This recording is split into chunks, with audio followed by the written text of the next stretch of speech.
Alright guys, welcome back to the channel. So today I want to talk RVs. Specifically, one of the subscribers reached out to me. He asked what I liked about my 2019 Forest River Sunseeker 3250 LE. I had a motorhome. I had that for about 18 months. I've sold it. I sold it about a year and a half ago. And I just got this one. This one's the Thor Hurricane 34J. And so I want to talk about pros and cons of the Class C Forest River 3250 LE Sunseeker that I had and eventually sold. I had about like I said, 18 months. I put about almost 11,000 miles on it, and we lived in it for almost 6 weeks, cross country from Utah to Florida, then back, and then several trips around this area. So I want to just do this video, maybe pros and cons when you're looking at an RV, specifically like a motorhome, Class C motorhome compared to, this is a Class A, so kind of a different class, but I want to give you some pros and cons of the Forest River Sunseeker RV that we had.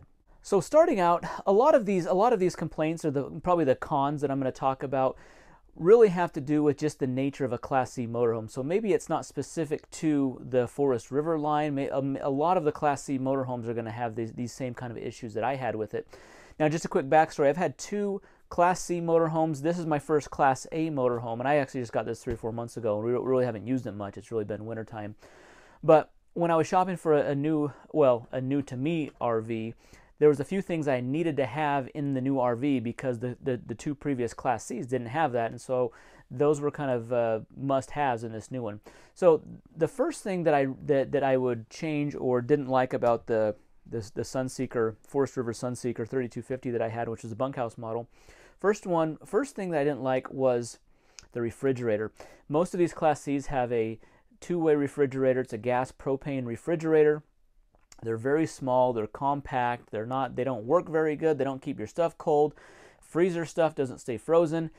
I don't like the two-way refrigerators. This specific RV, this Thor Hurricane 34J, has a full residential refrigerator in it, which is awesome. It works perfectly. I love that. So I love the refrigerator in this one. Didn't like it in the Sunseeker. Probably the thing that I needed the most in a new RV that most Class C RVs do not have, specifically the Forest River. Now some Sunseekers and Foresters have this option, and that is the auto leveling jacks. A lot of leveling jacks have hydraulic jacks, like 4 of them that go down, they touch the ground, they stabilize the coach, and then they also level it side to side, front to back. Where that's nice, and I haven't had that before, I have it in this coach, is it stabilizes it. So when you're parked and you're, like, let's say someone gets up in the middle of the night, needs to go into the kitchen, go to the bathroom, whatever it is. When they walk and you don't have those stabilizing jacks, the RV moves around, it shakes around, and it wakes everyone up. You can feel every movement that someone's walking in here. Also, when it's not level, it just feels weird when you're walking around the RV and you have to you've got to drive up on blocks or, you know, find some way to level it out, and it's just hard to do that. So having leveling jacks is one of the main things that I wanted in a different RV, because none of the Class C RVs I've had that. Now, some Class C RVs have the leveling jacks, and if that's the case, that's a big bonus. Now, another thing that the Class C, the Sunseeker 3250 didn't have that the bigger Class A's have, and that is it's a 50 amp service. And what that means is it can take a higher amperage of power and run more electronics. And the big benefit of that is the air conditioning units. Most Class A units are going to have 2 air conditioners. Most Class C's, from my experience, only have 1 air conditioning unit. In that 32-foot Sunseeker that we had, it had 1 RV. It was a 30 amp. You'd plug it in, and on a hot day, that one rooftop mounted AC unit would not keep the coach cool enough to even get comfortable. So that was a big downfall, and I was even considering, like, how do I replace, can I replace one of the roof vents with an AC unit and just plug it in separately or something? So I was trying to come up with some kind of system to get another AC unit in here, and it's really not possible on a Class C unless you upgrade the whole system. So I think the better decision was to buy the Class A motorhome like we have here. This has 2 full units. This is only 3 feet longer. This Thor Hurricane 34J Class A RV is only 3 feet longer than the Sunseeker, but it has 2 air conditioning units, and that makes a huge difference, and it keeps it nice and cool in the summer times and makes it a lot more comfortable. One other thing I did not like about the Sunseeker was all of the money, time, and effort you have to spend in order to get the suspension and steering really dialed in to a point where it makes it somewhat tolerable to even drive. Though the Class C chassis, what they do, when Ford makes the Class C, the van chassis, they make the chassis, and they don't make it specifically to accommodate a motorhome. It just makes it with a regular van chassis. All of the sway bars are very thin. They're not very big.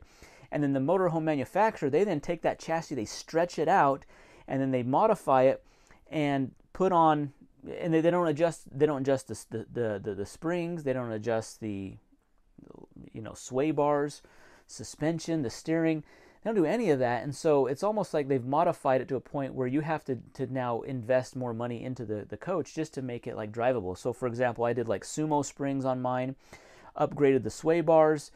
I did a steering stabilizer. I probably needed also sumo springs in the back. So there's a lot of different options that you can do to modify the suspension, and you really need to in order to make it tolerable to drive. The cargo carrying capacity on the Sunseeker was only about 1,900 pounds. It was just under 2,000 pounds. So that means that coach, that includes all of the water. So a 45 gallon freshwater tank, and it probably had around 30 gallons, both black and gray tanks as well. And then all of the cargo. So none of that could exceed 1,900 pounds. So just with the water alone, you're at 600-700 pounds. And then you only have 1,200 pounds left for all of the passengers, all of the supplies, the cargo, the luggage, the clothes, all the stuff you take with you in these things. It was severely overloaded, I'm sure. So I didn't like that it had a low cargo carrying capacity, and that you had to do a lot of suspension and steering modifications to make it drivable. Now, with all that being said, it was a good motorhome. That V10 on either on a class, this Class A gas also has the same V10. So does the E450, E350 van chassis that the Class A and C's are using. So they're all using the same Ford V10. The newer ones are the new Ford V8. It's just a very reliable powertrain. So there's really nothing to really be concerned with when it comes to the powertrain, the engine, transmission, everything. That's all really very solid. You just do basic maintenance, keep up on the maintenance on it, and you'll be fine with that. So there's nothing to really be aware there. I would say if you can, if I could get a Class C right now, I would want to get like a 2021 or newer so I can get the new V8 engine. Some of the newer ones are also using the new 12-volt refrigerator, so that would eliminate the concern of having the Dometic two-way propane electric fridge. Having a 12-volt fridge or even a 110 residential fridge would be awesome to have. So some of the newer ones have addressed some of these issues. Now, don't get me wrong, we really enjoyed that. We really enjoyed the Class C motorhome, the Sunseeker 3250. It's great for families. It's got a great floor plan. It's got the bunk beds. It's got several sleeping areas. It works great. Just know what you're getting. There are some limitations. No auto leveling, the 30 amp service, having a low cargo carrying capacity. Those are just a few of the things that I did not like, and that's why we upgraded to the Class A motorhome, because it has addressed all of those issues. Now, along those lines, I would say when I was shopping for this new RV, this is a used one. This is a 2018 Thor Hurricane 34J. Shopping for this one, I was open to all kinds of Class A's and C's. I wasn't specifically needed this exact floor plan, this model, this year, and everything. It just so happened I found this one at a good deal. So I was looking mainly for a good deal on one, because a lot of times your RV needs change as, a year or two goes by, your needs for an RV have changed, and therefore you want to get rid of it. So I have never had like a long-term need for an RV.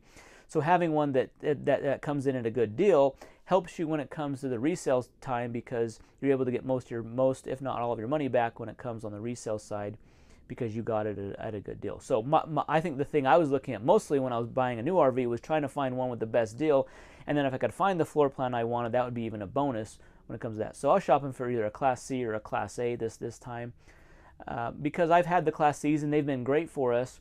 But if I could get a Class A that has a few of those things, the 50 amp, the bigger chassis, the more cargo carrying capacity, a little better handling, also has a little more room, better refrigerator, things like that the Class A has. If I can get those things and get a good deal, which I feel I got on this one, that's kind of a win. Just a few things to think about when you're shopping for an RV. Really, you don't know about these things until you get into it. So hopefully this information is helpful or useful when you're looking for an RV. And really, you don't know what you need or don't need when it comes to an RV unless you've gone through a few. So luckily we've been through a few. We've gone on a lot of trips and long road trips in our RVs, and we kind of know now what to look for and what we're looking for. And I think this Class A gas motorhome, the Hurricane 34J, really meets our needs kind of going forward as we're taking our RV trips. So guys, thanks for watching. Be sure to leave your comments down below. Curious to know what your thoughts are on either of these floor plans and RVs when you're looking for them, what you look for, what are your priorities when looking for an RV. Be sure to hit that thumbs up button, subscribe, and we'll see you in the next video. Thanks.